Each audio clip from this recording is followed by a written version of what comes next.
Good morning friends, कैसे हैं आप सभी लोग? बढ़िया। चलिए, तो आज हम लोग 5 या 6 टॉपिक और है जो हम लोग को ऑब्जेक्टिव सेशन करना और कंप्लीट करेंगे। ठीक है, कल हम लोगों ने देखा था chapter first sweetest love I don't को का ऑब्जेक्टिव, सेकंड चैप्टर हमने देखा song of myself, third देखा now the leaves are falling fast, fourth देखा वो टू ऑटम और 5 चैप्टर देखा एनी पिटफ। ये 5 चैप्टर का ऑब्जेक्टिव मैंने करवा दिया था और वो ऑब्जेक्टिव वीडियो और ये यूट्यूब पे अपलोड हो चुका है। अभी हम लोग चैप्टर नंबर 6 से 10 तक कवर अप करेंगे। पहले चलिए देखते हैं हम लोग।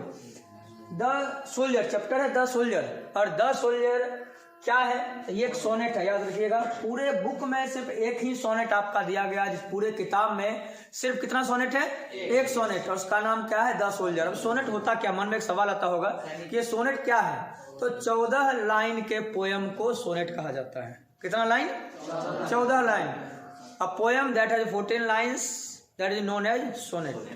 पोयम जो 14 लाइन का उसे क्या कहा जाता है? सोनेट कहा जाता है। सोनेट क्लियर है।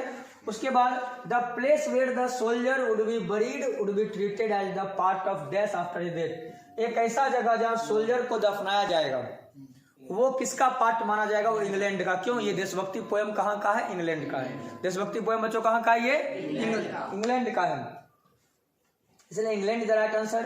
The speaker of the poem the soldier. Speaker कौन है? स्पीकर क्या है? ये खुद एक सोल्जर है। सोल्जर है जो फर्स्ट वर्ल्ड वॉर में, प्रथम विश्व युद्ध में लड़ाई करने के लिए गए हैं। द सोल्जर एक पैट्रियोटिक पोयम है, देशभक्ति पोयम है। द सोल्जर ये डैश पोयम, अब सिंबॉलिक पोयम है, लिरिकल है, पैट्रियोटिक, अभी जस्ट मैंने बोला ही था। कौन सा है ये? पैट्रियोटिक पोयम है, देशभक्ति पोयम है ये।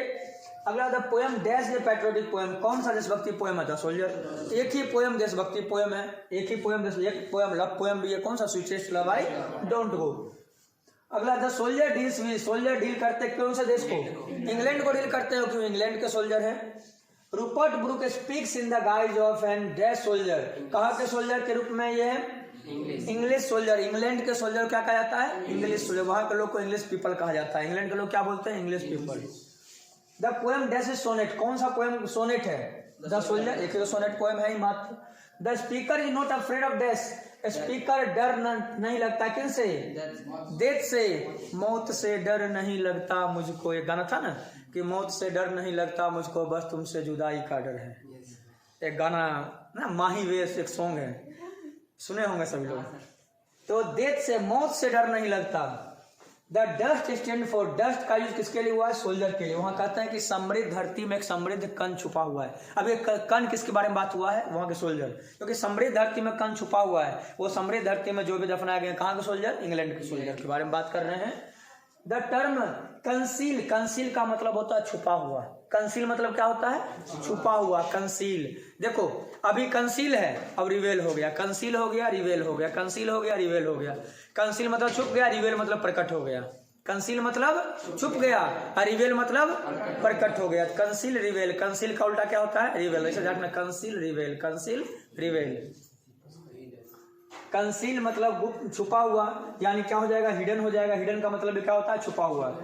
The poet in the soldier is depicting the मार्जरीज ऑफ। किसके कष्ट के बारे में बात करते हैं? वार, यानी युद्ध के कष्ट के बारे में बात करते हैं कि युद्ध का क्या क्या कष्ट है उसके बारे में बात करते हैं। यहाँ पे वो बताते हैं कि इंग्लैंड के लोगों को युद्ध से दूर रहना चाहिए, शांतिपूर्ण जिंदगी जीना चाहिए। क्योंकि युद्ध में कैसा भी हो, युद्ध में भाई मारा पब्लिक ही जाता है। सरकार का क्या? सरकार तो लड़ा देगी जाके कि चलो भाई चलो अटैक करना, लेकिन किसको? सोल्जर हमारे देश के जाते हैं, सोल्जर शहीद होते हैं, पब्लिक का नुकसान होता है। और sonnet is a poem of dash line. Sonnet कितना लाइन का पोएम होता है? 14 लाइन का पोएम होता है। According to the soldier England has given her native her flowers. फूल क्यों दिया है? लव करने के लिए। फूल क्यों दिया है? लव करने के लिए। तुम लोगों को नहीं दिया, तुम लोग तो गलत जगह यूज कर लेगा। उन्हीं को दिया गया सोल्जर को देश से लव करने के लिए। तुम लोग तो कन्वारे चल जाएगा। If I should die think only this of me. यदि मैं मर जाऊं तो बस इतना समझना। पहला लाइन था पोएम का कि यदि मैं मर जाऊं तो बस इतना समझना कि विदेशी भूमि का एक टुकड़ा हमेशा के लिए मेरे देश इंग्लैंड का हो गया। ये पोएम उन्होंने लिखा था। वो कहना चाहते थे बाकी सैनिकों को कि ये मत सोचो कि आज किसी और देश में अगर मर गए तो हमें अपनी धरती भी नसीब नहीं हुई, ये मत सोचो। बल्कि ये सोचो कि अगर तुम्हें हमारी मृत्यु और दूसरे देश में हो जाती है युद्ध करते समय, तो जहां पे हमें दफनाया जाएगा उस देश में, मरने के बाद भी उतना भूमि पर किसका हक होगा? इंग्लैंड का। उसी का उतना दूर तक छेक लिया जाएगा वो। अब pulse in the eternal mind no less is written by pulse, शाश्वत दिमाग का विचार। ये शाश्वत दिमाग का विचार, ये लाइन किसमें यूज हुआ है? द सोल्जर में। वो कहते हैं कि दिमाग में इंग्लैंड का सोच, इंग्लैंड का छवि, इंग्लैंड का दृश्य सब भरा हुआ है, इंग्लैंड का विचार भरा हुआ है।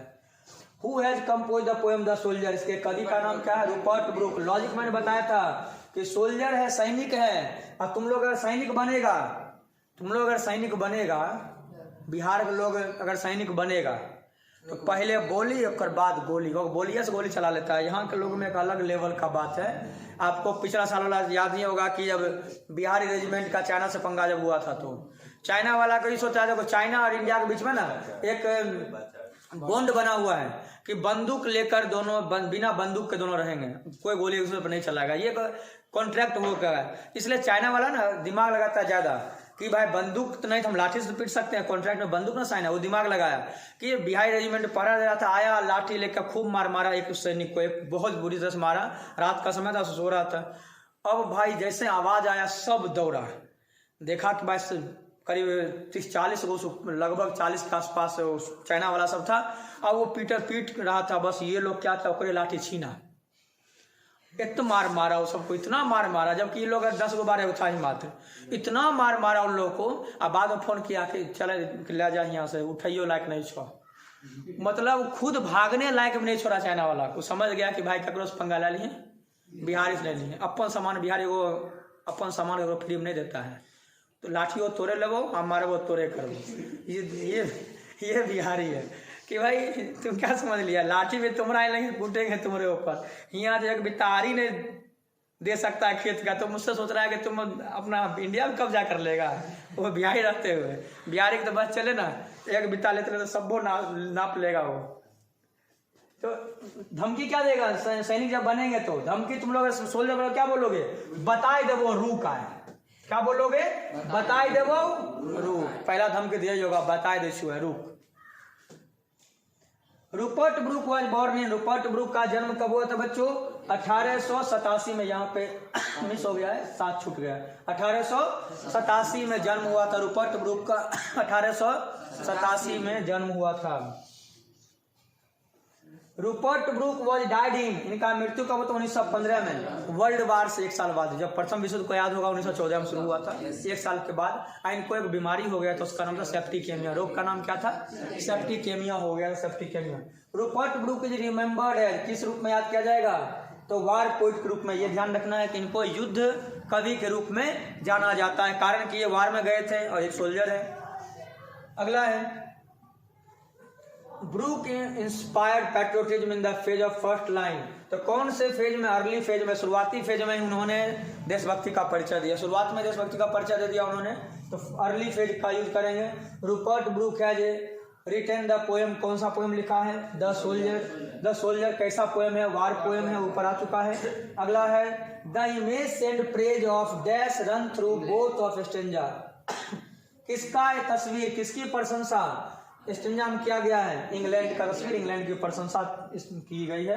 चलिए ये पूरा क्लियर हो गया। इस चैप्टर में हमने क्या क्या जाना कि रूपर्ट ब्रूक जो कि एक सोल्जर है, कहाँ के सोल्जर है? इंग्लैंड के सोल्जर है, और ये फर्स्ट वर्ल्ड वॉर में जा रहे हैं अपने बाकी सैनिक साथियों के साथ, इंग्लैंड की तरफ से लड़ने के लिए जा रहे थे। और उन्होंने सब लोगों को मोटिवेट करने के लिए, ताकि किसी को ये डर ना हो कि किसी और देश में हमारी मृत्यु हो जाएगी, अपना धरती में नसीब नहीं होगा, और किसी को ऐसा लगे, उन्होंने मोटिवेट किया कि अगर हम लोग मर जाएंगे युद्ध करते समय दूसरे देश में, तो उसका टेंशन नहीं लेना है, कारण कि मरने के बाद भी उसके जमीन पर क्या कर लेंगे? कब्जा, क्योंकि हमें वहां दफनाया जाएगा तो उस भूमि पर हमारा कब्जा हो जाएगा। फिर वो आगे बोलते हैं कि हमारा अपना है क्या? सब कुछ तो इंग्लैंड ने दिया, ये धरती चलने के लिए, रास्ता प्रेम करने के लिए, फूल स्नान करने के लिए, नदी, सूरज की किरण, ये और सांस लेने के लिए भी हवा दिया है। सब कुछ किसने दिया है? इंग्लैंड ने दिया है। इसलिए हमें अपने देश के लिए कुर्बान होने के लिए भी तैयार रहना चाहिए। फिर आगे बोलते हैं कि हम लोग में जो भी बुराइयां, जो भी गलतियां, सभी मिट जाएगी, सब खत्म हो जाएगी अगर हम देश के लिए जान दे देते हैं। जो भी हम लोग से गलती हुई सभी क्या हो जाएगी? क्षमा हो जाएगी, माफ हो जाएगी। और इस शाश्वत दिमाग में हमेशा इस शाश्वत दिमाग में इंग्लैंड का विचार भरा हुआ है, और दिल में दोस्त के दौरान हंसी खुशी को दिल में समाकर इंग्लैंड की धरती अंग्रेजी स्वर्ग में निवास करेंगे। लास्ट लाइन यही था कि वो अंग्रेजी स्वर्ग में निवास करेंगे। अगला चैप्टर है हम लोग का फायर हैंड। और कवि का नाम याद होगा KKN दारूवल्ला, KKN दारूवल्ला। फायर है, क्या पी के फायर है, दारू पी के फायर है, तो दारू पी के फायर से याद रहेगा, दारू पी के फायर है, दारूवल्ला। द टर्म जोरोस्ट्रियन, जोरोस्ट्रियन का मतलब कौन सा धर्म होता है, पारसी धर्म, याद रखिएगा। पूरे किताब में 2 बार धर्म का चर्चा हुआ है। एक कैथोलिक धर्म जो कि स्वीटेस्ट लव आई डोंट गो के जॉन डोन है, कैथोलिक धर्म का, याद रखिएगा। धर्म और पूछेगा तो स्वीटेस्ट लव आई डोंट गो के कवि जो जॉन डोन है उनका धर्म क्या है, कैथोलिक, कैथोलिक। और फायर एंड KKN दारूवल्ला, इनका धर्म क्या है, पारसी, पारसी। पारसी का क्या होता है, एक टावर ऑफ साइलेंस होता है, एक कुआं टाइप का गोल टाइप का होता है, कोई मर जाता है तो उसी में उसको डाल दिया जाता है टावर ऑफ साइलेंस में। तो जोरोस्ट्रियन का मतलब क्या होता है, पारसी धर्म, जोरोस्ट्रियन का मतलब पारसी धर्म। तो कभी दारूवल्ला का अगर धर्म पूछेगा तो क्या बोलोगे, जोरोस्ट्रियन बोले तो पारसी, या तो जोरोस्ट्रियन देगा ऑप्शन में या तो पारसी देगा, दोनों में से कोई दे सकता है। और पारसी का एक खास बात है, अग्नि की पूजा करते हैं, आग की पूजा करते हैं वो लोग, Agni puja. The nearest tower of silence, tower of silence समझ में आ गया होगा क्या है, जैसे हम लोग का जलाने के लिए जाते हैं कोई घाट पे, मुस्लिम दफनाने के लिए जाते हैं, वैसे इन लोग क्या होता है, टावर ऑफ साइलेंस होता है, डेड बॉडी को वहीं डाला जाता है, टावर ऑफ साइलेंस। तो टावर ऑफ साइलेंस जो था वो कितना मील दूर था, 1000 मील, 1000 माइल्स, 1000 मील दूर। टावर ऑफ साइलेंस कितना दूर था, 1000 मील दूर था टावर ऑफ साइलेंस। अगला है the speaker in the poem fire and swears, swears मतलब क्या था, कसम खाते हैं, और कसम खाते हैं ना, गाना था, कसम खा के कहो, मुस्कुरा के कहो ना, कहो ना कहो तुम मुझसे तुमको कुछ नहीं है। तो स्वेयर्स मतलब कसम खाना, तो ये कसम 2 बार खाते हैं, दोनों याद रखना, एक फॉरगेटफुलनेस और फॉरगिविंग। क्या क्या क्या क्या कसम खाते हैं, फॉरगेटफुलनेस का और एक फॉरगिविंग का, इससे बचाने के लिए safe from forgetfulness, safe from forgiving, 2 याद रखना, फॉरगेटफुलनेस और फॉरगिविंग। फॉरगिव मतलब क्षमा करना, और फॉरगेट मतलब भूलना, 2 है भूलना और क्षमा करना, फॉरगेटफुलनेस और फॉरगिविंग, याद रखना। भूलोगे तो कहीं लिख भी लेना कि फॉरगेटफुलनेस या फॉरगिविंग 2 चीज का है, इसमें 2 बार कसम खाया है। Who has compose the poem fire hymn, fire hymn किसने कंपोज किया है, KKN दारूवल्ला ने। फायर हैम किसने कंपोज किया है, KKN दारूवल्ला ने।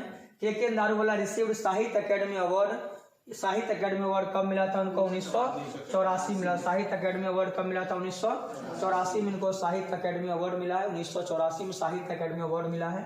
दारूवल्ला has been well known poet as well as, और ये क्या है, तो ये हो जाएंगे शॉर्ट स्टोरी राइटर। दारूवल्ला क्या क्या है, कवि के साथ साथ स्टोरी राइटर भी है, कवि भी और साथ में स्टोरी राइटर भी है, कवि भी है और स्टोरी राइटर में। दारूवल्ला के कवि और स्टोरी, इस टाइप का क्वेश्चन पूछता है वो क्वेश्चन को क्या क्या है। दारूवल्ला का जो पोइट्री है क्या चीज के बारे में दिखाया गया, तो सब कुछ दिखाया गया इसमें। लव भी दिखाया गया, डेथ भी दिखाया गया, डोमिनेशन भी, लव डेथ और डोमिनेशन, ध्यान रखिएगा, लव डेथ डोमिनेशन। अगला है Daruwalla poetry totally dash recording to subjective response, तो ये कैसा है इनका पोएम, तो इम्प्रेशनिस्ट है, इम्प्रेशनिस्ट।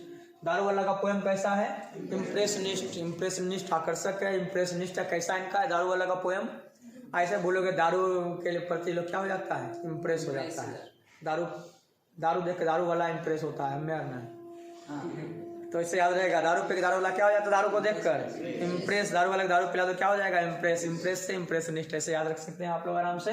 कि फायर हम डील करते हैं कौन सा घाट, बर्निंग घाट, बर्निंग घाट का हिंदी होता है शमशान घाट, बर्निंग घाट का हिंदी क्या होता है, शमशान घाट के बारे में चर्चा किया गया है। डिबॉचरी का मतलब होता है गलत व्यवहार यानी इमोरल बिहेवियर, तो यहाँ पर दिया हुआ है इमोरल बिहेवियर, तो डिबॉचरी का मतलब क्या होता है, इमोरल बिहेवियर, अनैतिक व्यवहार, गलत व्यवहार। डिबॉचरी, आग के बारे में कहा गया है डिबॉचरी, आग के बारे में क्या कहा गया है, डिबॉचरी कहा गया है, यानी इमोरल बिहेवियर, मोरल नहीं इमोरल, अनैतिक गलत व्यवहार, इमोरल।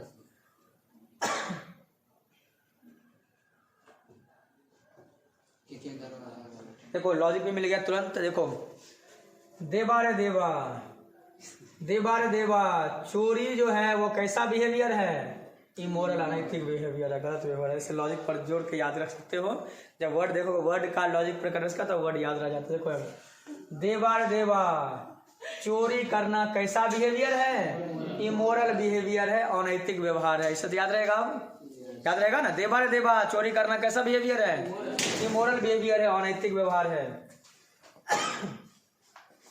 के.एन. दारुवल्ला ने पोएम लिखा है, कौन सा लिखा है? Fire I am. K N. Daruwalla is all dash poet. अब ये कैसा पोइट है? इंडो एंग्लिकन पोइट है। इंडो एंग्लिकन कौन सा होता है? जो इंडिया से बिलोंग करते हैं और इंग्लैंड में चले जाते हैं, वो इंडो एंग्लिकन हो जाते हैं। हिंदी में एंग्लो इंडियन कहते हैं। हिंदी में उसको क्या बोलते हैं? Anglo Indian. शायद आप लोग आर्ट में पढ़े होंगे ये चीज़। एंग्लो इंडियन का मतलब क्या है? मान लिया जैसे कि व्हाट्स योर नेम? आलोक। मान लिया जाए इंग्लैंड गया और इंग्लैंड ने ब्याह कर लिया, तो ये तो इंडिया का है, कन्या इंग्लैंड की हो गई, और उसका जो प्रोडक्ट आएगा वो प्रोडक्ट तो भाई दोनों का मिक्सअप है, इसलिए उस प्रोडक्ट का नाम क्या हो जाएगा? Product Indo England. क्योंकि हिंदी में क्या बोलेंगे? Anglo Indian. हिंदी में क्या बोलेंगे?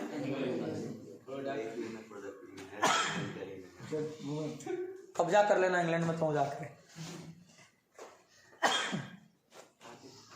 ऐसे ना एक ओशो थे, ओशो, जैसे कि मतलब बड़े बड़े महात्मा का नाम सुनते हो, तो उसमें ओशो का नाम बड़ा फेमस है। उनका सुन लोगे, मतलब उनका भाषण सुनोगे तो माइंड चेंज कर देता है। ऐसा मतलब व्यक्तित्व जो अपने आप में ऐसा सा बात बताते हैं ना, उनका डेथ हो गया। सोचो तो मतलब थे इंडिया के, गए थे अमेरिका। अमेरिका जाते हैं, अमेरिका में ऐसा प्रभाव इनकी बातों का पड़ा, ऐसा प्रभाव पड़ा कि अमेरिका के लोग दीवाने हो गए इनके। सरकार को डर लग गया, अमेरिका की सरकार को। अमेरिका की सरकार ने इनको बिना मतलब में जेल में डाल दिया। पूछे भी मेरा वजह क्या है, वजह नहीं बताया। जेल से निकलने के बाद बोला गया अमेरिका छोड़ो, तब वो इंडिया आए। ऐसा ऐसा लोग जो अमेरिका जैसे लोगों को दीवाना बना दिए। तो अपने आप सुकरात का नाम सुनते हो ना? सुकरात था, ये सब एक अलग लेवल के व्यक्ति थे। हम लोग किताब पढ़ते हुए लोग तो पूरा लाइब्रेरी अपने आप में थे वो लोग। K N. Daruwalla was a dash by religion. कौन सा थे? पारसी थे। It was dash of the poet along with him praising by the श्रीमेनेशन घाट। अब श्रीमेनेशन घाट के पर कौन कवि के साथ कौन थे? पप्पा थे। पप्पा नहीं, पप्पा जी बोल, पप्पा जी। आगे जी नहीं, पिछू जी। मैं याद कौन था? पप्पा जी। जी पप्पा नहीं, दोनों साइड नहीं। खतरनाक बोलता है। The dash forgets is dead because sometimes. कौन भूल जाता है आपको डेड बॉडी को जलाना? फायर। इसी को कहा गया था फॉरगेटफुलनेस से बचाएंगे। सेफ फ्रॉम फॉरगेटफुलनेस और सेफ फ्रॉम फॉरगिविंग, 2 बार बोला था उन्होंने। फायर फॉरगेट हो जाता है। द सिमिनेशन of dead body in dash are somewhere different. Parsi में बिल्कुल डिफरेंट होता है। सिमिनेशन मतलब जो क्रिया का जो होता है, जिसको कि अंतिम संस्कार बोलते हैं। अंतिम संस्कार जो होता है पारसी लोगों में डिफरेंट होता है, अलग होता है। The speaker in fire debauchery, sorry fire hymn belong to the live one. Belong to कहाँ से बिलोंग, कौन धर्म से बिलोंग करते हैं? जोरोस्ट्रियन। जोरोस्ट्रियन को हिंदी में क्या बोलते हैं? पारसी। जोरोस्ट्रियन रिलीजन या पारसी रिलीजन कहा जाता है। Dash swears to save fire from scene of forgetfulness. कौन कसम खाते हैं आग को फॉरगेटफुलनेस से बचाएंगे? तो के.एन. दारुवल्ला। फॉरगेटफुलनेस और फॉरगिविंग दो बताए थे आप लोगों को, 2 बार वो कसम खाते हैं। K N. Daruwalla consigned his new born dash to flame. अपना नए जो उनका बेटा जन्म हुआ था 20 साल पहले, ये भी याद रखना कि 20 साल पहले उन्होंने अपने बेटे को जलाया था। First born baby. The dash child was consigned to the fire. First born बोलने से पहले कि वो फर्स्ट बॉर्न पहला बच्चा ही था, जब डेथ हो जाता है तो जला देते हैं। क्योंकि पारसी लोगों में क्या होता है कि जलाया नहीं जाता, बल्कि अग्नि की पूजा होती है उसमें। इनको लगा कि मैंने पाप किया है, तो माफी मांगता है कि आगे से ऐसा पाप नहीं करेंगे। Safe from forgetfulness, safe from forgiving. Who belong to Zoroastrian religion. Zoroastrian धर्म से कौन बिलोंग करते हैं? K N. Daruwalla. The poet see the red hot क्या? एम्बर्स। Red hot एम्बर्स। एम्बर्स में लकड़ी। सिंपल बात, शमशान घाट पे क्या होगा? लकड़ी जल रहा होगा, तो रेड हॉट एम्बर्स। एम्बर्स याद रखिएगा, लकड़ी होता है। We saw embers losing their cruel redness. हमने देखा कि जो एम्बर जो था, लकड़ी था, उसका जो लालीपन कम हो रहा था, कारण कि बुझ रहा होगा धीरे धीरे। ये कौन से चैप्टर में है? Fire hymn. As I consign my first born to flame. हमने पहले बेटे को कंसाइन किया था, जलाया था। तो ये कौन से चैप्टर में है? ये के.एन. दारुवल्ला ने कहा है फायर हैंड। चलिए इसके बारे में देख लेते हैं क्या थीम चैप्टर का क्या था स्टोरी। एक दिन पिताजी के साथ जा रहे शमशान घाट पे घूम रहे थे। अचानक से उन पिताजी ने दिखाया कि देखो उस अर्ध जली अंगुली को और हड्डियों को कि लाश कई बार ठीक से जलाती नहीं है।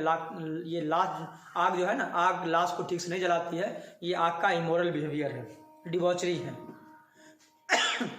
उसके बाद कवि को याद आता है कि 20 साल पहले उन्होंने अपने पहले बेटे को अग्नि में जलाया था और उनको लगा था कि वो पाप किए हैं, तो वो 2 बार आग से माफ़ी मांगते हैं और बोलते हैं मैं सेव करूंगा, save from forgetfulness and save from forgiving. ये दोनों खास है कि दोनों लाइन याद रखिएगा, save from forgetfulness, save from forgiving. और वो अपने बेटे को क्यों जला दिया था?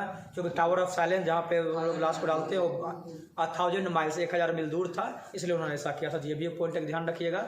और पारसी थे चूँकि, इसलिए ये इसमें अग्नि में जलाना इन लोगों के क्या माना जाता है? पाप माना जाता है। ये सारा पॉइंट ध्यान रखिएगा। चलिए अगला चैप्टर की ओर हम लोग बढ़ते हैं, Macavity the mystery cat. Macavity the mystery cat. Macavity the mystery cat has been composed by, कौन कंपोज किया है? कैट मीन्स बिल्ली और कवि का नाम है इल्ली। बिल्ली इल्ली, कैट मीन्स बिल्ली, कवि का नाम इल्ली। इल्ली से क्या हो जाएगा? इलियट। इल्ली से क्या हो जाएगा? इलियट। इल्ली से इलियट हो जाएगा। Macavity's power of levitation would make a dash stare. इसका जो हवा में उड़ने का जो कला है, ये फकीर को स्टीयर कर देता है। जब देखता है फकीर ऐसे देखता है, अरे भाई बिल्ली ऊपर हवा में उड़ रही है, स्टीयर में से घूरना। तो बेटा फकीर घूरते रह जाता है जब देखता है बिल्ली को हवा में उड़ते हुए। तो पावर ऑफ लेविटेशन, हवा में तैरना, हवा में उड़ना। मेकाविटी आउटवर्डली, बाहर से ये क्या है? रिस्पेक्टेबल। बाहर के लोग इसको बड़ा रिस्पेक्ट करते हैं। जबकि ये चोरी करता है, गिलास तोड़ता है, दूध पी जाता है और मांस चोरी कर लेता है, यहाँ तक कि गहना जेवर भी चोरी कर लेता है। ये बिल्ला है। ये जो कैट है इसके लिए ही वर्ड यूज हुआ है, बिल्ला है। बिल्ली बोलती होगी डायरेक्ट से पार्टी में तने देखी है अपने से कानून जुगाड़ कर दिए जाता होगा। क्यों टेंशन का लेछे आनबो पूरा ज्वेलरी दुकाने में खोल देबो तोरा ले जाता होगा, ज्वेलरी चुरा के आता होगा, बोलते को भूख लगल सो की कहियो ला ना मान साइन और टेंशन कर देने से मांस उठा के लाता होगा। कभी बोलते कि पढ़े के मौके से ठीक से फाइलें उठा के आना चाहिए, तो वो ऑफिस का फाइल भी गायब कर देता था। ऑफिस का फाइल भी गायब कर देता, फाइल जो होता है। दूध पी जाता था, गिलास तोड़ देता था, ज्वेलरी भी चोरी कर लेता था। और जब उसको पकड़ने के लिए आता था सब पता लगता था कि सब कुछ टूटा फूटा है, सब कुछ गायब है, लेकिन मेकाविटी वहाँ पर नहीं है। बिल्ली का नाम क्या है? मेकाविटी। और ये मेल एंड फीमेल, मेल है, बिल्ला है ये।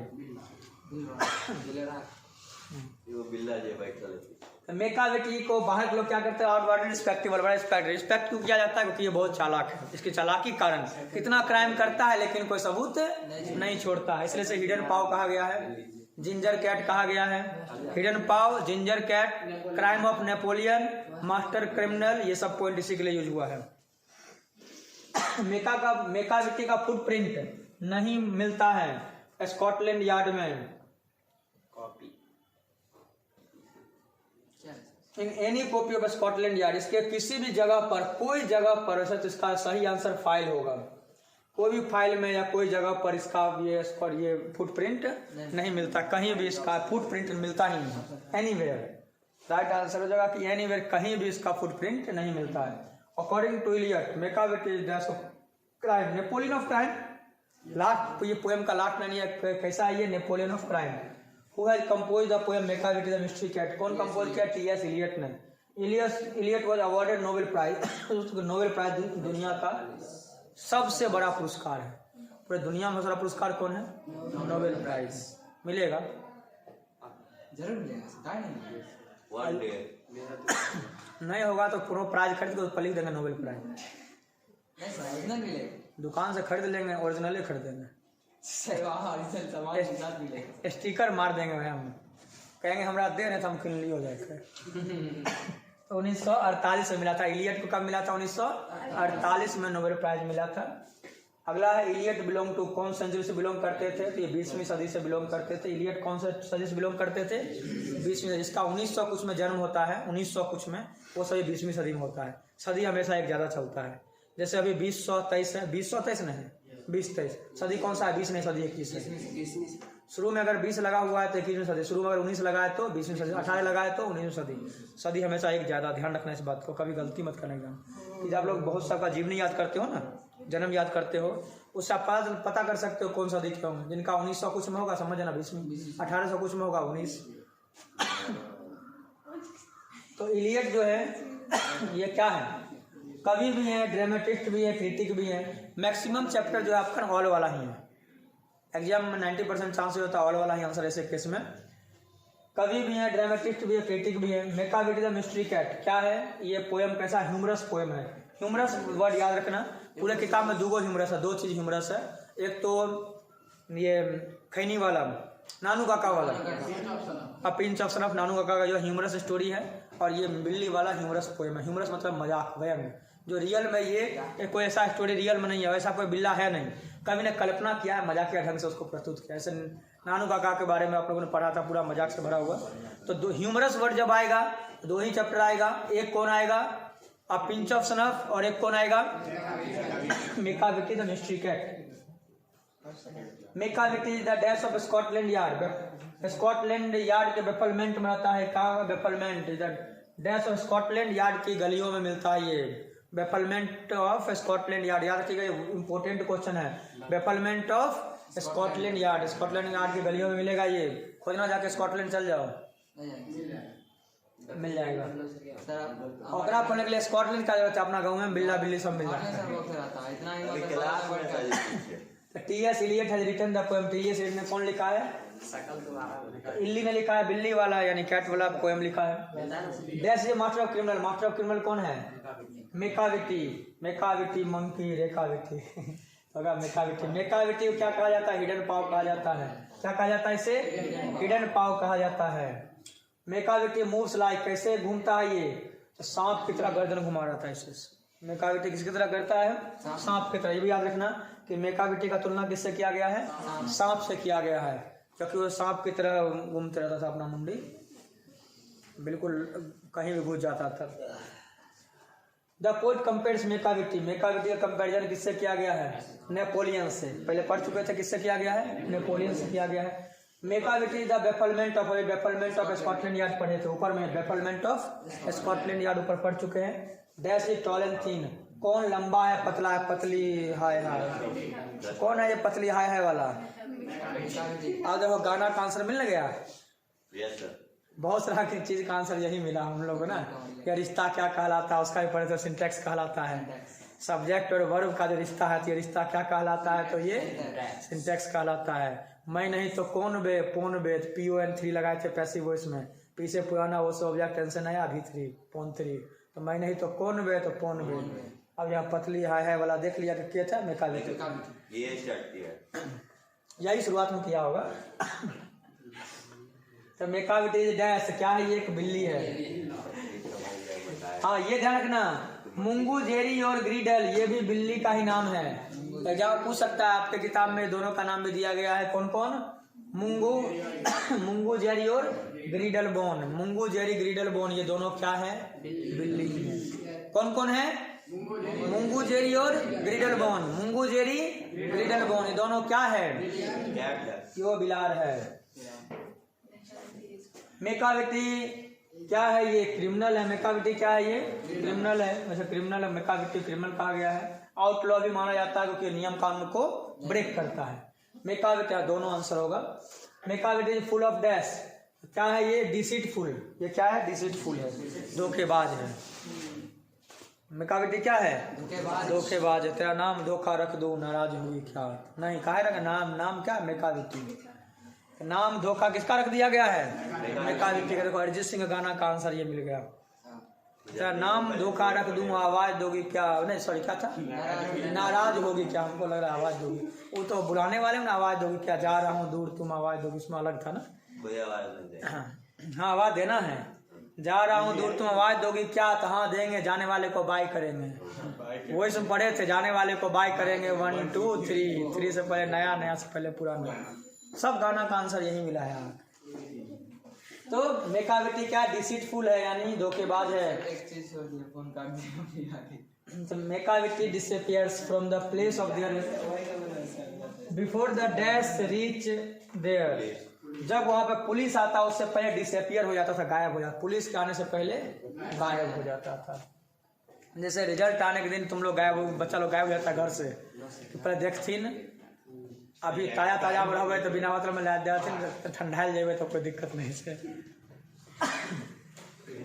मेरे याद है मैं 10th में पढ़ता था ना, तो जितना भी कंप्लेन मिलता था, शायद हफ्ता में कम से कम 7 दिन मिलता होगा, 6 दिन तो कम से कम हमको मिलता होगा, संडे को छुट्टी रहता था, सप्ताह में ज़्यादा नहीं मिलता था, 6 दिन हमको नोटिस मिलता था कंप्लेन डायरी पर। उससे ज़्यादा क्या मिलेगा। और बोला जाता था पेरेंट्स से सिग्नेचर करवा के लाना है। अंकल जी बड़ा सिंपल सिग्नेचर करते थे, डायरेक्ट नाम ASHO के सिंपली लिख देते थे। ए अशोक उनका नाम है, तो क्या ASHO के अंकल जी, मेरे अंकल के साथ में दिल्ली में रहता था ना, तो बस वैसे सिंपल करते थे, अशोक कुमार था, हम भी अशोक कुमार लिख देते थे, बात खत्म। डायरी में डेली साइन हो गया, साइन। एक बार क्या अंकल जी पहुँच गए स्कूल, सर कंप्लेन कर रहे थे, अंकल जी बोले कि आप अभी जो बता रहे हैं, आप कंप्लेन क्यों नहीं किए, मेरे को करना चाहिए था ना आपको, तब ना हम इसको संभालते। बेचारे हमको बोलते कंप्लेन नहीं कैसे किया, आप साइन किए, अंकल जी बोलते हमको कहाँ कंप्लेन है, साइन करेंगे, डायरी लेके आओ, हम कहेंगे एकदम डायरी में पन्ना नंबर 1 पढ़ते हैं, देखिए आपका सिग्नेचर, देखिए आपका सिग्नेचर, देखिए आपका सिग्नेचर। अंकल जी बोलते अबे तो भाई खतरनाक। तब हमको वहाँ डांट पड़ा ही, और जब रूम पर पहुँचे तो अंकल जी बोले किया साइन कर ली, हम अंकल जी बोले कि जो हम सोचलिए कि जो तुम साइन करबे करब, नहीं तो हम ही कर दै छी, हमरा की बता रहे कि तोरे से करबे, हमारा सीधा कि तोहर नाम में होइके चाही नीचा, वह हम तोहर नाम से डाल दी। CBSE वाले सिग्नेचर अपने करता है 90%। अब बिहार बोर्ड में कंप्लेन नहीं मिलता है, बिहार बोर्ड का अलग नियम है, यहाँ कंप्लेन मिलता नहीं है, सर जी अपने पहुँच जाते हैं घरे पर, टेंशन नहीं सोचता डायरी में लिखे हम ही घर पहुँचू, और घर पहुँचते हैं इधर चाय नाश्ता तुम्हारे ऊपर नाश्ता, तो वो अपने कर चाय, पप्पा तुम्हारे ऊपर नाश्ता कर रहे हैं, वो अपने चाय मजा आएगा, इन्हें गर्म मुँह लगेगा, गर्म दोनों का गर्म हो जाता है। तो ये है जो ब्रोकन ह्यूमन लॉ ने कहता ना, ही का यूज हुआ इसके लिए, इसने सारे नियम कानून को तोड़ दिया है, इसने मेकाविटी ने। And when the foreign office find a treaty gone history is written by, foreign office में कोई समझौता होता था, तो ये भी किस पोएम में कहा गया है, T.S. एलियट ने कहा है, किसमें, मेकाविटी में। चलिए ये चैप्टर में क्लियर हो गया। इसमें वो खास बात क्या क्या है कि मेकाविटी को दिखाया गया, एक ह्यूमरस पोएम है, ये ह्यूमरस पोएम है जो कि लिखा है T.S. एलियट ने लिखा है, और इस पोएम के माध्यम से वो दिखाया, वो कवि ने सिर्फ कल्पना किया, रियल में ऐसा पोएम नहीं है। स्कॉटलैंड यार्ड के बारे में बताया गया, स्कॉटलैंड की गलियों का कहा गया डेवलपमेंट ऑफ स्कॉटलैंड यार्ड। ये कहते हैं कि जहाँ भी ग्लास टूटा हो, जहाँ भी दूध की चोरी हुई हो, जहाँ पे ज्वेलरी का चोरी हुआ हो, एक चीज़ तो कॉमन है, ये काम किसने किया है, मेकाविटी ने। तो को खोजने जाते तो वो बहुत दूर वहाँ रहता, जहाँ क्राइम हुआ वहाँ से बहुत दूर, और कोई फुटप्रिंट नहीं छोड़ता, पाँव का निशान भी नहीं छोड़ता था, इसलिए कोई उसको पकड़ नहीं सकता था। पुलिस ही पकड़ता था ना जब उसका कोई सबूत होता है, ये कोई सबूत छोड़ता ही नहीं था। कभी वो हवा में लहराता हुआ मिलता था तो फकीर उसको देखकर घूरते रह जाता था, भाई हवा में कैसे उड़ रहा है, ये पावर ऑफ लेविटेशन उसको कहा जाता है। ये बहुत ही चालाक था, टॉल था, थीन था, इसका डोम्ड सिर था, यानी गुंबदाकार बड़ा सा सिर था इसका। और ये जब भी इसके लिए ट्रीटी हो रहा है, वहाँ कैसे पकड़ा जाए, वहाँ पुलिस सब इसके पीछे पड़े हुए पकड़ने के लिए, लेकिन ये पकड़ा नहीं आता। लगता था कि ये सो रहा है, लेकिन ये जगा रहता था, सांप की तरह अपना मुंडी घुमाता था। तो ये जो पोएम है, इसमें कवि ने कल्पना करके कहा है कि मेकाविटी इसकी तरह मुंगू जेरी भी है, ग्रिडल बोन भी है, 2 बिल्ली का नाम लिया, मुंगू जेरी और ग्रिडल बोन। ये उस सब जो बिल्ली था उससे भी ज़्यादा ये क्या था, चालाक था। वो सब भी बिल्ली, लेकिन उससे कहीं ज़्यादा ये चालाक था। अगला चैप्टर जो हम लोग पढ़ने वाले हैं वो है snake. Who has composed the poem Snake? Who has composed the poem Snake? Snake को कौन कंपोज किया है? स्नेक को किसने लिखा है? D.H. लॉरेंस। स्नेक को किसने लिखा है? D.H. लॉरेंस। याद करने का आसान तरीका, अरे सांप पहलो रे डंटा हिया लान रे, सांप पहले डंटा हिया लान रे, क्योंकि क्या आया है? सांप आया है। जिससे याद रहेगा आप लोगों को। D.H. लॉरेंस का जन्म हुआ 1885 में। D.H. लॉरेंस का जन्म कब हुआ? 1885 में जन्म हुआ था। नहीं तो हम ट्रिक पर देखो, जिनको भी जन्म मृत्यु नहीं याद होता है उसको मैं ट्रिक पर, लॉजिक पर याद करवा दूंगा। D.H. लॉरेंस का जन्म कब हुआ? 1885 में। देखो याद करने का आसान तरीका देखो क्या है। देखो यही वाला करना है। तो चैप्टर है स्नेक 1885। सांप डायरेक्ट पचा लेता है, वो चबाता नहीं है। सांप डायरेक्ट पचा लेता है, वो चबाता नहीं है खाना को, पचा लेता है डायरेक्ट। 50 से 85 सांप डायरेक्ट क्या करता है, पचा लेता है। 50 से 85 ना, ऐसा नहीं 1985 के 1800। अब देखो ये तो सिंपल बात है कि सुन एक मिनट, तो सिंपल बात है कि 19 आसान बात समझ, तो सिंपल बात है 1985 में जन्म लेता है। अभी क्या साल का होवे करता है, 20-22 साल का होता है। तो अपनों सोच सकता है कि भाई 1985 में इतना नजदीक में कोई जन्म नहीं। 1985 में तुम लोग 1985 में तुम लोग जो सर्जिया लोग पढ़ाते हैं उन लोगों का जन्म हुआ होगा 85 में, 80, 82 ईयर में। अरे हमार तो भाई अभी ज़्यादा एज नहीं हुआ है, लेकिन अभी खासकर जो लोग और भी जो शादीशुदा लोग हैं, बाल बच्चेदार लोग हैं, उनका जन्म 80-85 में हुआ होगा। अब यहाँ क्या बाल बच्चा करने का, प्ले स्टोर से नहीं डाउनलोड कर लेंगे। अब ये परसों की बात है, सरस्वती पूजा में मेरे को बच्चा से लगा बहुत ज़्यादा। ये सच्चाई है कि मैं वहाँ विद्याकुंज में बहुत सारे मतलब सब लोग आए हुए थे और सब सरस्वती पूजा करने में लगे हुए थे। मेरे को एक बच्चा नजर आ गया, उसको हम बुला लिए। पहले तो जब बुला नहीं हम ले उसको बोले जिसका बच्चा, हमने कहा जिसका बच्चा नहीं था, मतलब जिसकी बहन थी वो अपने माया करने आई थी। हम बोले उसको भेजो ना, तो खूब समझा के जाओ ना सर, बहुत अच्छे, नहीं मारेंगे। तब लास्ट में वो बच्चा आया। उसके बाद से क्यों मेरे से अलग होगा, वो जिधर जा रहे साथे में, इतना मन लग गया है मेरे साथ। घर पे जाके वो बोली भी कि सर जी बहुत बढ़िया है, क्योंकि इतना जहाँ घूमे, बहुत सारा फोटो खींचे, उससे खूब बात की है। तो बच्चा लोग को पसंद नहीं होता इस टाइप का बंदा। तो वो उसकी फ्रेंड बोलती है, जो जिसके साथ वो आई थी ना वो बच्ची, उसकी फ्रेंड बोलती है सर बच्चा का बहुत शौक है, तो भाई अपना रखिए, कत्ता दिन बैंक से काम चलाइएगा आप। हम बोले ठीक है, आपको मैगी अच्छा है, बेसी बढ़िया है, टेंशन हमारा खर्चा नहीं तो पीछू हो रहा है, अपने वाला बहुत ही खर्चा होगा। तो डीएच लॉरेंस शाम वाला है, शाम डायरेक्ट पचा लेता है 50 से 85। The poet David Herbert Lawrence. DH Lawrence का फुल फॉर्म क्या है, David Herbert Lawrence. Full form भी याद रखिएगा, इसका पूछ सकता है। डीएच लॉरेंस का पूरा नाम क्या है, David Herbert Lawrence. David Herbert Lawrence, Herbert Lawrence.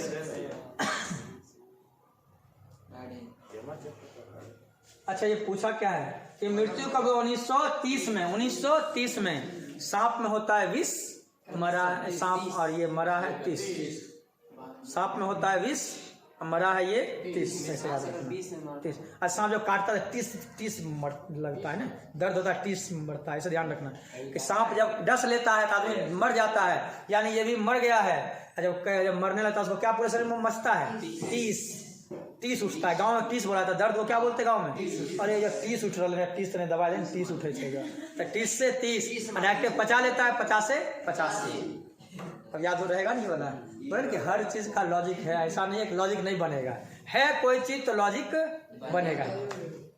जहाँ पे हम होंगे वहां पे लॉजिक जरूर बनेगा। द पोएट डीएच लॉरेंस, ये क्या है, कवि हैं, स्टोरी राइटर है, नॉवेलिस्ट है, ऑल ऑफ दीज। मैंने बोला था कि 90% सबका ऑल ऑफ दीज वाला ही आंसर है। The present poem D H Lawrence. DH Lawrence जो है किसके बारे में लिखा है poem, snake. Was it cowardice that I dared not to kill him. ये जो है ये किस में लिया गया, स्नेक में, क्योंकि उनके अंदर से एक आवाज आ रही थी, कवि कहना सवाल रहे थे, क्या मैं कायर हूँ जिसको नहीं मार रहा हूँ, इससे डर रहा हूँ मैं।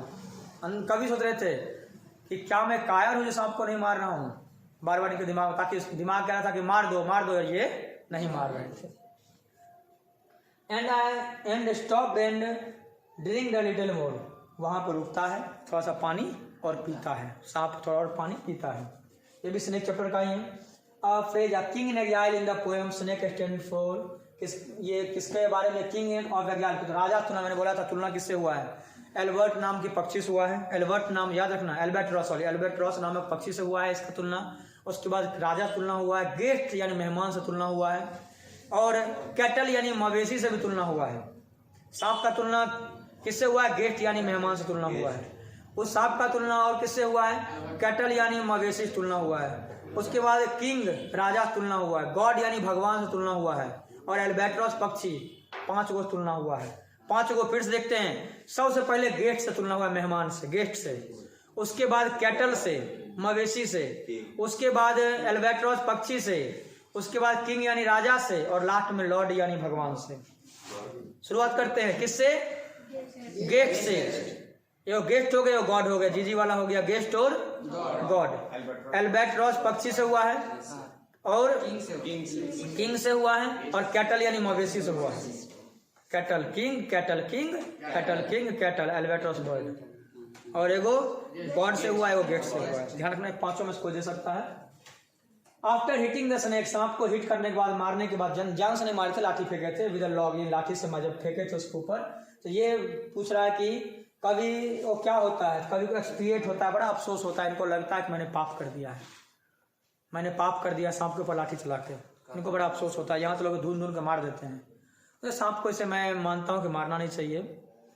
मैंने देखो कुछ चीज़ के बारे में अगर बोलूँगा तो लोग कहेंगे क्या सर ये सब अंधविश्वास है, चलन फलना चिना चीज़ है। हर चीज़ अंधविश्वास नहीं होता है, हर चीज़ साइंस भी नहीं होता है। Science is the copy of religion, इस बात को ध्यान रखिएगा। साइंस ने धर्म का नकल किया है। जब मैंने कल परसों की बात ये बताया था, एक बंदा बोल रहा था कि सर साइंस समझिए, साइंस होता है। मैंने कहा मैं भी साइंस पढ़ा हूँ यार, मैं बीएससी किया हूँ, साइंस से किया हूँ, मेरे को पता है साइंस होता है। लेकिन साइंस कहाँ से आया? साइंस रिलीजन का कॉपी है। पहला परिभाषा साइंस का ऊर्जा के बारे में पढ़े होंगे फिजिक्स में, energy can neither be created nor destroyed, it can be transferred from one form to another form, right? Yes, sir. ऊर्जा का ना तो निर्माण होता है ना नष्ट होता है, सिर्फ एक रूप से दूसरे रूप में बदलता है। और आपने आत्मा का भी यही परिभाषा पढ़ा है। आत्मा ना मरता है ना जन्म लेता है, अजर अमर होता है, सिर्फ इसका रूप बदलता है। बताइए आत्मा का परिभाषा पहले दुनिया में आया था कि ऊर्जा का परिभाषा पहले आया था? पहले आत्मा का परिभाषा आया, और वैज्ञानिकों ने क्या किया, उसी आत्मा के परिभाषा को कन्वर्ट कर दिया ऊर्जा के परिभाषा में। और लोग लगा रहे भाई ये साइंस है, अरे भाई वही ऊर्जा का कॉपी मारा है, वो ऊर्जा कॉपी मारा है किसका? आत्मा का। साइंस सिर्फ नकल है, साइंस सिर्फ वजह खोजता है, वजह देता नहीं है। वजह खोजता है ऐसा क्यों हुआ, हुआ तो पहले से नहीं है। एरोप्लेन क्यों उड़ा, उसके पीछे साइंस लगाता है क्या वजह है। उड़ाया तो वो नहीं है, वो वजह बताता है। उस क्योंकि उससे उड़ने से पहले रामायण में पढ़ चुके हैं, रावण का पालकी, राम जी का पालकी हवा में उड़ता था। आज मिसाइल खोज लिए तो हम लोग साइंस अपने आप को साइंटिस्ट मानते हैं। पहले सुदर्शन तीर चलता था तो उसी में लग के वापस आता था। बहुत सारा टाइप का था तीर, वही तीर से मार देता था, वही तीर से आग लगा देता था, वही तीर से वहां रुक जाता है। और वहां पे, और जब तक भगवान बात कर रहे हैं फिर कहेंगे मार दो तो मार देगा, छोड़ दो छोड़ देगा। सब मिसाइल आज के टाइम वैसा ही है, क्या कॉपी ही है सिर्फ। और वो इतना पतला तीर में इतना पावर था, उतना आग लगा देता था। तो इतना पतला मिसाइल दुनिया में बनवे नहीं किया जो इतना चीज कर सके। अभी भी अध्यात्म को टक्कर साइंस नहीं दे सकता, अभी भी नहीं दे सकता है। वैसे वो तीर पूरा दुनिया के नाश कर सकता बोल गए, पूरा समुद्र को सोख लिया। मतलब जब वो राम भगवान घुसा गए थे 3 दिन तक, जब वो नहीं दिया था पानी, बोले थे बतवे तो पानी नहीं, रास्ता नहीं दे हमरा तो समुद्र में से। समुद्र कल के नहीं देवो तो बता दे तोरा में निकाले तीर, बता दे एगो तीर निकाले, बोला तो अब तो निपटलियो तोरा तो हाथ जोड़ के प्रभु बस कीजिए। मिसाइल आप जना नहीं पाकिस्तान, जब इंडिया वाला कहता है नहीं मान वहीं एयर स्ट्राइक करे छियो, बस अगला बार से गलती नहीं करबो हमने। समझिए आप समुद्र में मिसाइल लेके बैठ जाएगा तो सही से रास्ता नहीं देगा, मार दे मिसाइल को। ऐसा होता ना, रूस को यूक्रेन वाला बोला कि मार दे मिसाइल, हम बता देते हो मिसाइल, रूस बोला बता देते तोरा, सब सेना को उतार दिया, यूक्रेन को जने तने ध्वस्त कर दिया। वो भी नहीं है, आज का भी वही सिस्टम है, नहीं मानवाए तो नहीं छोड़ो। भाई पाकिस्तानी कुछ करेगा छोड़ दिया जाएगा, बता देते। पाकिस्तान वाला धमकी देता है कि जो हमारा परमाणु संपन्न देश है, वो भूल जाता है बात को, जब तक पास परमाणु सत्ता दिवाली में बम कर ले बार बार भूल जाता है ये बात को। लेकिन एक बार इतिहास मार होना चाहिए उसमें। अरे कत्ते बार मार हुआ है, मार होता है तो चौथे गोल पकड़ लेता। दिक्कत यही है, इंडिया वाले दयावान है, बस यही है। हार जाता है तो जब भी वो हारता है टेंगनी धर लेता है कि नहीं अब छोड़ दीजिए, आप गलती ऐसा दोबारा नहीं होगा। और बिल्ला आ गया है ना, उसको लग रहा होगा मेरा चैप्टर उधर गया, उधर गया, चला गया उधर। चलिए चैप्टर सुनिएगा।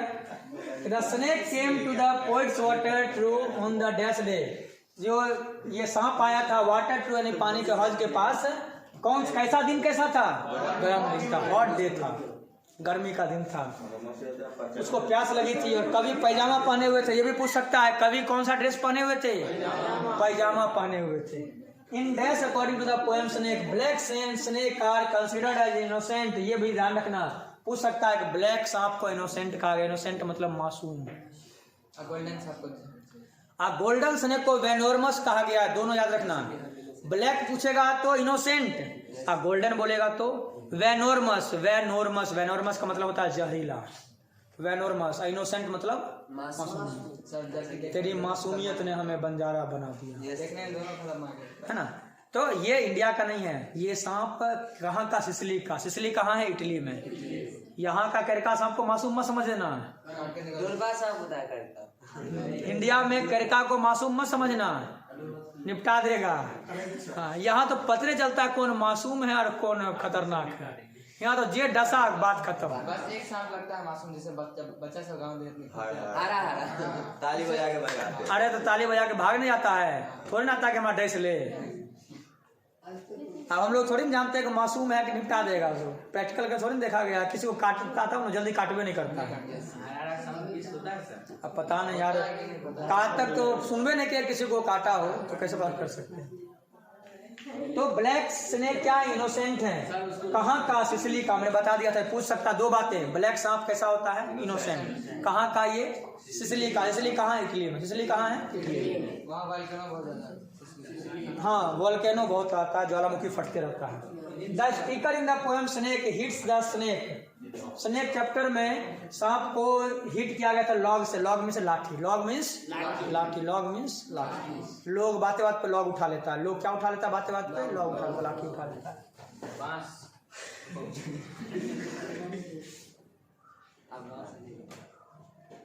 The speaker of the poem snake compares the snake with C albatross. पहले बता दिए थे एल्बेट्रॉस नामक पक्षी। और किसका है? एंशिएंट मैरिनर का। एंशिएंट मैरिनर का, प्राचीन समय में जो नाविक था उसका एल्बेट्रॉस पक्षी के बारे में कहा गया है। सिंदबाद कहानी कभी पढ़ोगे, इंटर जब एग्जाम दे दोगे तो पढ़ना। सिंदबाद का कहानी बहुत ही मजेदार कहानी है। जो समुद्र में फंस जाता है ना, जहाज जहाँ पर रोकता है पानी का, वो व्हेल मछली पर रोक देता है। उसको लगता है टापू है, मिट्टी है। और व्हेल मछली पर, व्हेल मछली इतना बड़ा रहता है कि जहाज उस पर रुक सकता है। और व्हेल मछली पर रोक लेता है, उसको लगता है टापू है। वो बाहर निकल जाता है उसी पर और घूमने लग जाता है। चौथा में व्हेल मछली जब हिलता है तो सब समझ जाता है कि व्हेल मछली जहाज डूब जाएगा, तेजी में लेके चल जाता है जहाज, और बेचारा उसी पर रह जाता है। सिंदबाद। तब एक पक्षी आती है एल्बेट्रॉस, वो पक्षी का ये पाँव पकड़ लेता है और पक्षी उड़ते उसी के साथ उड़ जाता है। तुम लोगों के पक्षी का क्या संभव है कि पक्षी इतना भारी उठा सकता है? तो आप डिस्कवरी चैनल देख के समझ में आ जाएगा। शेर के बच्चे को भी पक्षी आती है ऊपर से, सब पकड़ती है, उठेले चल जाती है। बड़ी बड़ी मछली, इतना बड़ा बड़ा मछली को भी, खरगोश को, लोमड़ी को, सबको, जो बंदर को जो पकड़ा गया उसके चंगुल में पकड़ा, उड़ते हुए चला जाता है। इतना इतना मजबूत पक्षी है जो जानवर को भी उठा के चला जाता है। उसका नाम D.H. लॉरेंस, ये भाई मेरे क्या हैं? तो भाई वही होंगे, फिक्शन राइटर भी हैं, पोइट भी हैं, शॉर्ट स्टोरी राइटर भी हैं भाई, सब वाले ही होते हैं। In the poem snake Lawrence denounce the artificialities of dash life. कौन से लाइफ को? मॉडर्न लाइफ का आर्टिफिशियल से दिखाता है कि ये बनावटी जिंदगी है, मॉडर्न लाइफ। अगला है D.H. Lawrence has written the poem. कौन सा पोएम लिखा है? Snake. Snake appears on the water trough of the dash to sip water. किसके वाटर ट्रू पे आया था? पोइट कवि का हौज पे आया था ना, पानी का हौज था कवि का। वाटर ट्रू, वाटर ट्रू याद रखिएगा। Dash came to D.H. Lawrence water trough. कौन आया था? सांप आया था। The poet had gone to the water trough to drink क्या? चाय कॉफी भी ऑप्शन दिया हुआ है। The poet compares the snake to dash bird. कौन सा बर्ड? सी बर्ड। बर्ड का नाम क्या था? एल्बेट्रॉस। सी बर्ड समुद्री चिड़िया, उसका नाम क्या है? Albatross. The snake seemed like a dash in exile. Exile कौन सा? King in exile. पता था ना, यानी जिसका ताजपोशी नहीं हुआ, ताजपोशी होना है। एक ऐसा राजा जिसका राज्याभिषेक होना है, उसको बोलते हैं king in exile. King in exile. Dash is mentioned in the poem snake. क्या? कौन सा? हाँ, ये कैरोब ट्री, याद रखना। कैरोब ट्री का, ये कैरोब ट्री क्या था? जहाँ पे वाटर ट्रू था वहाँ पे एक पेड़ था, उसका नाम क्या था? कैरोब ट्री, जो बहुत सुगंधित था और बहुत छायादार था। सुगंधित और छायादार था, याद रखिएगा। कौन सा पेड़? कैरोब ट्री, याद रखना। कैरोब ट्री का नाम याद रखना कि पेड़ का नाम कैरोब ट्री, भूलना मत, भूल न जाना। Carob tree. The poet was wearing, क्या पहने थे? पैजामा। बता दिए थे, क्या पहने थे? पैजामा।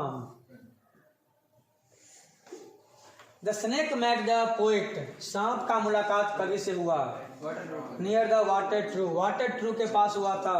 The snake had, the speaker had desire to talk to snake. कवि सांप से बात करना चाहता था।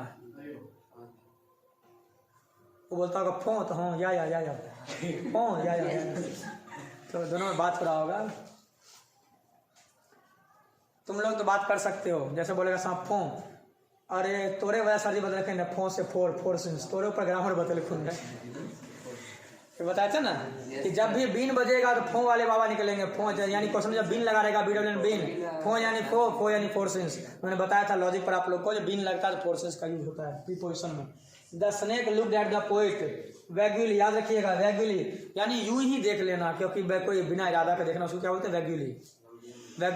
जब कभी आए सांप ऐसे उठाया गर्दन देख लिया तो ही सही 2 मिनट रुक अपना जीव ऐसा क्या होगा, जो ऐसा जीव क्या होगा इसका मतलब क्या होगा 2 मिनट रुक पहले हमारा पानी पियल दे। तो समझ गया 2 मिनट रुक कैसे। जब भी सांप को देखिएगा तो सांप हमेशा ऐसे ही करेगा, तो वो बताता है तुमसे क्या अब 2 मिनट रुक चल जाए वो तो vaguely he lifted his head, अपना सिर उठाया from his drinking as cattle do, ऐसे अपना सिर उठाया जैसे कि मवेशी उठाता है। कभी देखना मवेशी गांव में देखे होंगे, गाय को देखे होंगे, एक बाल्टी पानी दे दीजिए, पानी पी रहा है और अचानक से कोई आ जाता है, एक गर्दन ऐसे उठाता है, देख लेता कहता है रुक पहले हमारा पियल दे बस तो पी ली है, और फिर वो पीने लग जाता है। फिर कोई आएगा फिर उठा लेगा, रुक पहले हमारा पानी बस तो पी ली है। जय बार कोई आदमी आता है वो गर्दन उठा के देख लेता है फिर पीने। सांप भी ऐसे क्या था, गर्दन उठाया देख लिया और फिर पीने लग गया। इसलिए तुलना किससे हुआ इसका, कैटल से, मवेशी से। तो मवेशी ऐसा ही करता है। The voice of my education said, मेरे अंदर की आवाज ने कहा, क्या कहा कि ही मस्ट बी किल्ड, उसे मार दिया जाना चाहिए। वैसे भी सांप को देख कर 90% लोग दिमाग में क्या आता है मार दो, लेकिन सांप को नहीं मारना चाहिए। अगर नुकसान पहुंचाता है जनरल देखो कि इंडिया में सांप जनरली नुकसान नहीं पहुंचाता है। रियल केस में होता है कि पाँव पड़ जाएगा तो कोई भी है ना, पाँव पड़ जाएगा तो कोई भी नुकसान करेगा, तो कोई भी जानवर हो। अब गाय सिंह मार देगा तो क्या करेगा, गाय पालना छोड़ देगा कि थोड़ी नहीं। सांप को पालना, देखो सांप नहीं पाल सकते हो। कहा गया है कि रिसर्च में कि सांप को आप कितना भी दूध पिलाइए, खाना दीजिए, कुछ भी दे दीजिए, उसके पास इमोशन का सेंस नहीं होता है, वो नर्वस सिस्टम में नहीं होता जो इमोशन को आपको पकड़ सके। इसलिए सांप कभी आपका प्यार देखकर भी आप पर इमोशनल नहीं होगा। जबकि अटैचमेंट बिल्ली का अटैचमेंट हो जाता है, कुत्ता का अटैचमेंट हो जाएगा, कुछ समय तक उसके साथ रहिएगा। चिड़िया का अटैचमेंट इतना हो जाएगा, चिड़िया उड़ जाएगी फिर वापस आप ही बैठ जाएगी। लेकिन सांप का अटैचमेंट कभी भी नहीं होता, ऐसा रिसर्च में पता किया गया है। The voice of my education said कि मालूम चाहिए कौन चैप्टर में, स्नेक में। चलिए ये भी चैप्टर कंप्लीट हो गया और इसके बाद एक ही चैप्टर बाकी है, पूरा फिनिश हो जाएगा। ये हमने पढ़ा स्नेक चैप्टर में 5 जगह सांप की तुलना हुई है। पहला तुलना किससे हुआ, गेट से, जी से गॉड से भी हुआ है। उसका ए से एल्बेट्रॉस बर्ड, सी एल्बेट्रॉस बर्ड, उसके बाद सी से कैटल और के से किंग। और इसमें कहा गया था गर्मी का दिन था, जुलाई महीना था। महीना कौन था, जुलाई, गर्मी का दिन था। और कोरोब ट्री जहाँ है वहीं पे क्या था, वाटर ट्रू था, पानी का हौज था। कभी पैजामा पहने हुए थे, गर्मी का दिन था, पानी लेने के लिए गए थे। और जब वो अपना पीचर उठाए, घड़ा उठाए, तो पीचर मीन्स घड़ा, अपना पीचर लेके जाते हैं और पानी भरने के लिए। देखते हैं कि वहाँ सांप पहले से आया हुआ था, इसलिए वेट करते हैं। क्यों वेट करते हैं, क्योंकि सांप पहले आया हुआ था, ये 2nd नंबर पे आए थे। कभी कहते हैं कि मैं 2nd कमर था, यानी बाद में आया था, इसलिए मैं अपनी बारी का वेट करने लग गया। उन्होंने देखा कि सांप पानी पी रहा था, अपना खींच के सिप कर रहा था। पानी हम लोग ड्रिंक करते हैं, लेकिन सांप क्या करता है, सिप करता है। सिप में तो खींचना, सांप थोड़ी ना कि भाई पानी एकदम मुंह खोलेगा, गिलास उठाएगा, ढार लेगा, वो खींचेगा पानी। स्लिंग बॉडी, उसका बॉडी कैसा, स्लिंग, लचीला बॉडी होता है। स्लिंग बॉडी सिप करके पानी पी रहा था। और जब वो कभी आते हैं, देखा वो कैटल की तरह गर्दन उठाता है, देख लेता है वैग्यूली, ऐसा यूं ही देख लेता है। और याद रखना क्या बार वो गर्दन घुमाया, ये भी पूछ सकता है। टोटल 3 बार गर्दन घुमाया है सांप ने। क्या बार गर्दन घुमाया है, टोटल 3 बार उसने पूरा गर्दन अपना मूव किया है। पानी पीने लग गया।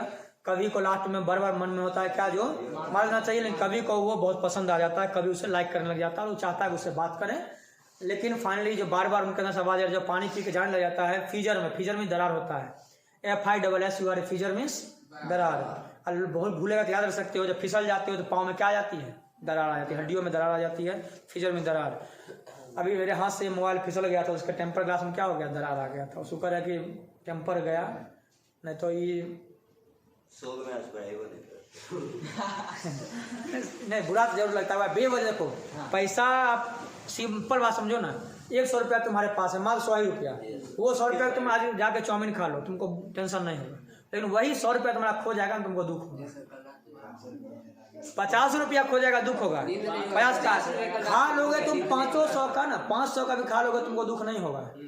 50 रुपया खो जाएगा, टेंशन रहेगा, खोएगा। क्योंकि वो यूज में आप करें ना, इसलिए अगर टूट जाता है तो बुरा तो लगता है कि भाई 5 रुपया गिर गया। उतना 15,000 रुपया बेवजह से इसका स्क्रीन बदलवाने में लग जाता है।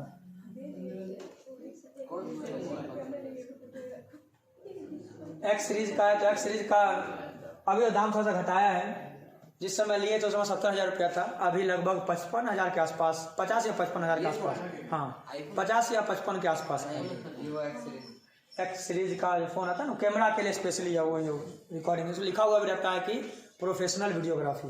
तो मैं सिर्फ लाइव क्लास के लिए खरीदा था और मेरा पर्पज भी नहीं था जो और कोई काम, क्योंकि लाइव क्लास में पहले वाले फोन करवाता था ना, क्लियर आता नहीं था वीडियो, इसलिए मैंने ऐसा किया कम से कम वीडियो क्लियर रहेगा ना। लास्ट चैप्टर में आते हैं हम लोग, माई ग्रैंड मदर्स हाउस, दादी माँ का घर, कमला दास। माई ग्रैंड मदर्स हाउस है कंपोज्ड बाय कौन कंपोज किया है? कमला दास। केरला से बिलोंग करती है। कहाँ से बिलोंग करती है? केरला मतलब केरल, नीचे केरला मतलब केरल, कोलकाता मत कर लेना।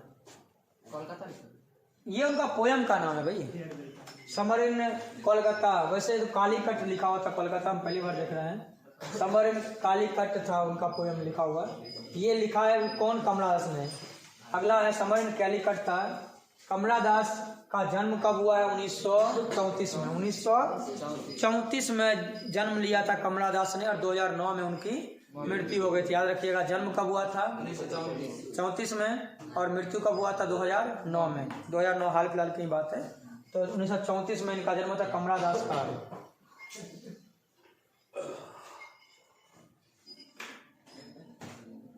विच figure of speech has been used in my grandmother's house? इसमें सिमिली का यूज किया गया। कौन सा यूज किया गया? सिमिली का यूज। क्योंकि जिस पोयम में एज लगा हो, जिस पोयम में लाइक लगा हो, जिस पोयम में सच लगा हो, वो सिमिली होता है। तो कहोगे सर ये पोयम में कहाँ था as like such? Like a brooding dog, poem में लाइन था, दरवाजा खुलता था तो कुत्ते गुर्राने की आवाज, कुत्ते के गुर्राने की आवाज, लाइक अ ब्रूडिंग डॉग। तो लाइक वर्ड किसमें आता है? सिमिली में आता है, इसलिए किसमें हो गया? सिमिली में। हम लोगों ने पता पर्सोनिफिकेशन टू ऑटम में, कि जो पर्सन नहीं है, जो व्यक्ति नहीं है, और व्यक्ति के रूप में अगर बात करेंगे उसके लिए तो क्या हो जाएगा? पर्सोनिफिकेशन। जैसे ऑटम सीजन सूर्य से बात करता है, क्या रियल में बात कर सकता है? तो बात कौन करेगा? पर्सन करेगा। लेकिन वहां पर ऑटम का सूर्य से बात करवा रहे, क्या हो जाएगा? पर्सोनिफिकेशन। जब भी एज ए पर्सन कोई यूज होगा, टॉम एंड जेरी दोनों बात करते हैं ना, ये कार्टून चैनल जो है, तो टॉम एंड जेरी जो बात करता है तो भाई मेरे पर्सोनिफिकेशन है, क्योंकि वो बात नहीं कर सकता है। ऐसा नहीं, देखो बहुत सारा ऐसा देखोगे आप रियल में भी कि बिल्ली और चूहा में दोस्ती भी हो जाता है। ऐसा सब बहुत सारे वीडियो रील्स में देखोगे भी। तब अब भी देखो धीरे धीरे ना फ्रेंडली को बनता जा रहा है। बहुत सारे जानवर देखो, कुत्ता और शेर के बीच में दोस्ती, ऐसा ऐसा देखो वीडियो, कुत्ता और शेर आपस में बैठे हुए रहते हैं, साथ चलते हैं। समय बदल रहा है। इंसान और जानवरों में एक चीज उल्टा हो रहा है, सच्चाई कि इंसान में नफरत बढ़ता जा रहा है और जानवरों में प्रेम बढ़ता जा रहा है। वक्त के साथ उल्टा हो रहा है, इंसान जानवर बनता जा रहा है और जानवर इंसान बनता जा रहा है। सांप अपना विष भूल गया है काटना, इंसान ही डसने लग गया है। गिरगिट अपना रंग बदलना भूल गया कि इंसान उससे बेहतर रंग बदलने लग गया है। देखो वक्त वक्त की बात है। जानवर वाला गुण इंसानों में आना शुरू हो गया, इंसानों वाला गुण जानवर में आने लग गया है। प्लीज आगे बच्चों सुनिएगा। The speaker of my grandmother's house is proud of. कवि जो हैं ये प्राउड फील करते हैं इस पर, ग्रैंड मदर्स हाउस, दादी माँ के घर पे, क्योंकि वहाँ पे उन्हें बहुत प्यार मिला था। दादी माँ के घर पे क्यों प्राउड फील करते हैं? क्योंकि वहाँ उन्हें क्या मिला था? प्यार मिला था। When did the speaker of my grandmother's house live with her grandmother? कब रहती थी दादी माँ के साथ? जब वो बच्ची थी, बचपन में रहती थी, चाइल्डहुड में रहती थी। ड्यूरिंग हर चाइल्डहुड, बचपन में रहती थी। My grandmother's house publish in, ये पोयम कब पब्लिश हुआ था? 1965 में। कब पब्लिश हुआ था? 1965 में पब्लिश हुआ था। माई ग्रैंड मदर्स हाउस, ये क्या एक लिरिक है, क्या है ये लिरिक है। सॉन्ग ऑफ माई सेल्फ भी पढ़े थे, क्या चीज lyric, song of myself lyric पढ़े थे। Now the leaves are falling fast when pessimist cum optimist बताए थे। Now the leaves are falling fast में क्या था, पेसिमिस्ट कम, आशा निराशा दोनों, आशा और निराशा। During her childhood the speaker of grandmother's house lived with, किससे रहती थी, दादी माँ का ग्रैंड मदर के साथ। My grandmother's house published in, अब ये पब्लिश जो किया गया था समर इन कैलिकट, इसलिए बोले थे ना कैलिकट है, वहाँ कोलकाता लिखा था नहीं बोले थे। तो ये कालीकट कहाँ है, केरल में, कालीकट केरल में, जहाँ पे पुर्तगाली लोग सबसे पहले आए थे और जमोरी ने स्वागत किया था। कमला दास का जन्म कब हुआ, 1934 में पढ़ चुके थे। See who was compose the poem, दादी माँ का घर को कौन कंपोज किया है, कमला दास ने।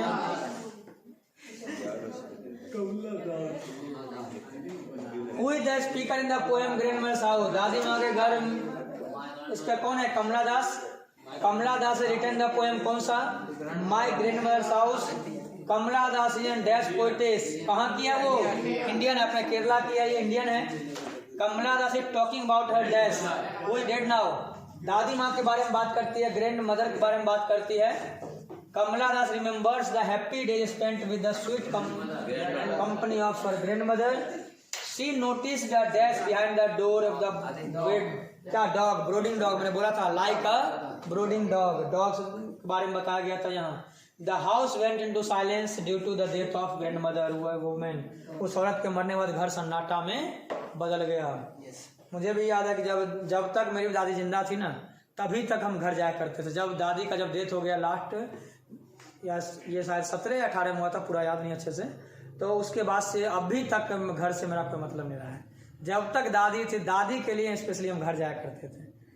और दादी का डेथ होने के पहले दादाजी और दादी से मेरा लगाव इतना ज़्यादा था कि दादाजी जब सुबह पूजा पाठ करना, प्रसाद एक ना लाइन में बच्चे थे तो लाइन में खड़े रहते थे, जब भी और में रहते थे, पहले तुलसी और मिश्री वाला प्रसाद मिलता था, उसमें बादाम डाला हुआ खाए। उसके बाद दादाजी पूरा जितना भी दीवार के साइड में पूरा चीनी डालते थे चीटी खाने के लिए, शुरू से ही वैसा ही माहौल देखे। और दादाजी का डेथ हुआ था 2012 में, जब मेरा बोर्ड एग्जाम था। बोर्ड एग्जाम से एक सप्ताह पहले लगभग डेथ हुआ होगा, और होली का दिन था, उसी दिन डेथ हुआ था उनका। और दादी का डेथ अभी हाल फिलहाल में 17-18 लोगों में हुआ था। उसके जब तक दादाजी थे तो ज़्यादा और लगाओ था, फिर दादाजी के डेथ होने के बाद दादी से तो था ही लगाओ। दादाजी का भी जब डेथ हो गया तब फिर मतलब नहीं रहा था। वो 18 से लेकर अभी तक घर बार त्यागे, हम भी वनवास से जी रहे हैं। एक लगाव होता है घर से, दादा दादी का एक अलग ही होता है। आप लोग दादा दादियों में देखते होंगे कि एक अलग लगाव होता है कि मम्मी पापा चटिया देंगे, लेकिन दादा दादी से आपका लगाव, हाँ कुछ रेयर केस में ऐसा होगा जो नहीं होने, जनरली ऐसा होता है कि लगाव बहुत होता है। बच्चे का एक बहुत बढ़िया लाइन कहा गया है दादा दादी के बारे में कि एक बच्चे का पहला दोस्त दादा दादी होता है, और दादा दादी का आखिरी दोस्त बच्चा होता है। आखिरी दोस्त, बच्चे का पहला दोस्त और दादा दादी का आखिरी दोस्त होता है।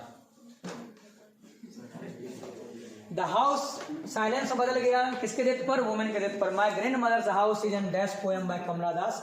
ये कैसा है, तो ऑटोबायोग्राफी का मतलब क्या होता है, ऑटोबायोग्राफी का मतलब नहीं कि ऑटो में बैठ के लिखा होगा बायोलॉजी है। ऑटोबायोग्राफी में ऑटो बायो नहीं है, बल्कि आत्मकथा। क्या बोलते हैं उसको हिंदी में, आत्मकथा।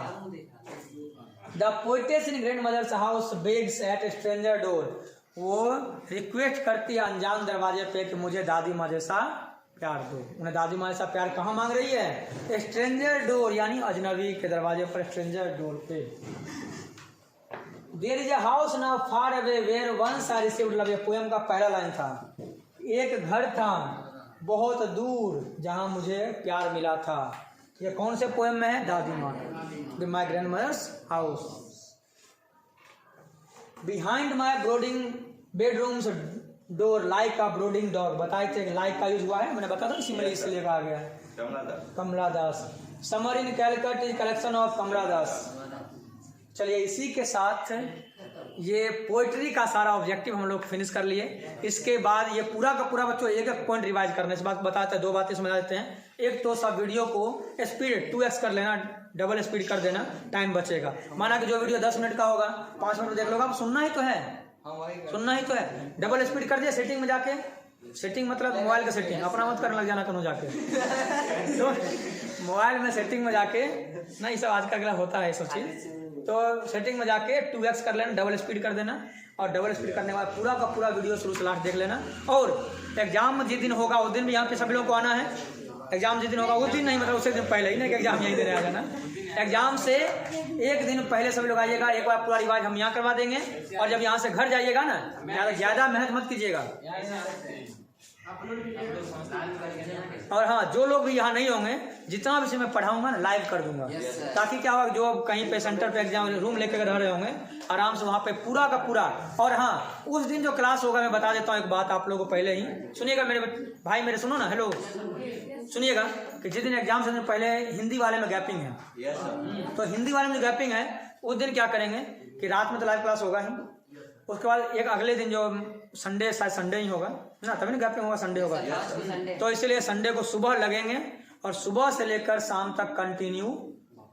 Yes sir. आप लोग बस डाटा रखना, डाटा कभी खत्म हो जाए तो 1 GB डाटा और खरीद लेना, 10-15 रुपया का 20 रुपया का देता है, डाटा इतना सस्ता हो गया, 19 रुपया डाटा देगा, डाटा आप रिचार्ज कर लेना। लेकिन उस दिन सुनो, उस दिन क्लास हम कम से कम 10-15 घंटा से कम नहीं करवाएंगे, यानी तुम्हारा पूरा सब सब्जेक्टिव सारा क्वेश्चन आंसर टोटल शुरू से लास्ट। और जो लोग का मोबाइल फोन नहीं होगा, यहाँ अगर आएंगे तो यहाँ आ जाइएगा। जो और हिंदी व्याकरण का हर एक चैप्टर शुरू से लाकर लास्ट तक एक चैप्टर नहीं छोड़ेंगे, चाहे वो ग्रामर हो चाहे वो बुक हो, पूरा रिवाइज करवा देंगे। इससे क्या होगा कि यहाँ मैं करवाऊंगा तो आपके पास एक वजह होगा सामने लेकर बैठने का।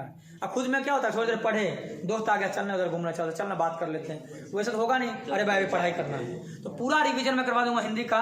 हिंदी के दिन पहले लाइव क्लास सुबह से लेकर रात तक चलेगा। और जो भी ऑनलाइन जो वीडियो देखेंगे भाई, आप लोग भी ध्यान रखिएगा, हिंदी के क्लास से पहले संडे है, तो संडे के क्लास में आप लोग सुबह से लेकर शाम तक मेरे जुड़े रहिएगा लाइव क्लास में। सुबह से शाम तक सारा क्वेश्चन आंसर, पूरे किताब का क्वेश्चन आंसर, समरी, उसका ऑब्जेक्टिव, और साथ के साथ उसका जितना भी भावार्थ है सब भावार्थ, और हिंदी व्याकरण का सारा टॉपिक का ऑब्जेक्टिव सेशन, पत्र लेखन, निबंध लेखन, प्रेस राइटिंग, जितना सारांश बोलते हो सभी चीज करवा देंगे आप लोगों को। इससे क्या होगा कि पूरा रिवीजन आपका ताजा रहेगा दिमाग में। सर हिंदी में समरी लिखना होता है। हाँ, ताजा रहेगा, आराम अच्छे से लिख लीजिएगा। और एक और बात, जिस दिन इंग्लिश का आपका एग्जाम होगा, एक दिन पहले तो आप एग्जाम देके 1-2 बजे घर आ जाइएगा, 3 बजे 4 बजे तक।